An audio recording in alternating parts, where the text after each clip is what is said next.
नमस्कार, digital news 18 मध्ये आपणा सर्वांचे स्वागत। आपण आजची सर्वात महत्त्वाची बातमी बघत आहोत। महाराष्ट्रातून महाविकास आघाडीकडून विधानसभेसाठी संजय राऊतांवर मोठी जबाबदारी। स्वतः शरद पवारांनी नाव घेऊन सांगितलं, विधानसभा निवडणुकीची तयारी सुरू झाली आहे। सर्वच पक्ष आता निवडणुकीच्या कामाला लागले आहेत। राष्ट्रवादी शरद पवार गटाचे अध्यक्ष शरद पवार यांनी बारामतीमध्ये कार्यकर्त्यांशी संवाद साधला। यावेळी बोलताना राज्यात आता वेगळं चित्र असल्याचं त्यांनी म्हटलं आहे। पंतप्रधान सांगत होते 400 पेक्षा अधिक जागा जिंकून येतील। 5 वर्षापूर्वी जी निवडणूक झाली त्यात राष्ट्रवादीचे 4 तर काँग्रेसचा 1च खासदार निवडून आला होता। मात्र यावेळी राष्ट्रवादीने 10 जागा लढवल्या, त्यातील 8 जिंकल्या।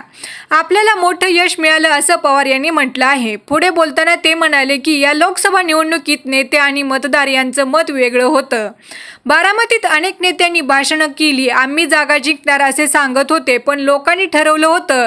1,58,000 मतांनी आपलं सीट निवडून आलं। काही लोक अशी असतात की आभाळाकडे बघून पाऊस पडेल का नाही ते ठरवतात, पण आता कळायला लागले की पाऊस पडेल, त्यामुळे गर्दी वाढली आहे। कुठेही गेलो तरी हजारोच्या संख्येने लोक भेटतात।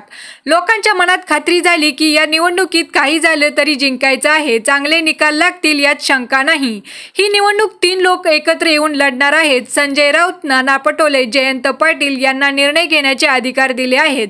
प्रत्येक तालुक्यात सर्वे केला जाणार आहे असं शरद पवार यांनी म्हटलेलं आहे। धन्यवाद। महाराष्ट्रात चाललेल्या अशाच न्यूज बघण्यासाठी डिजिटल न्यूज 18 ला सबस्क्राइब करायला विसरू नका।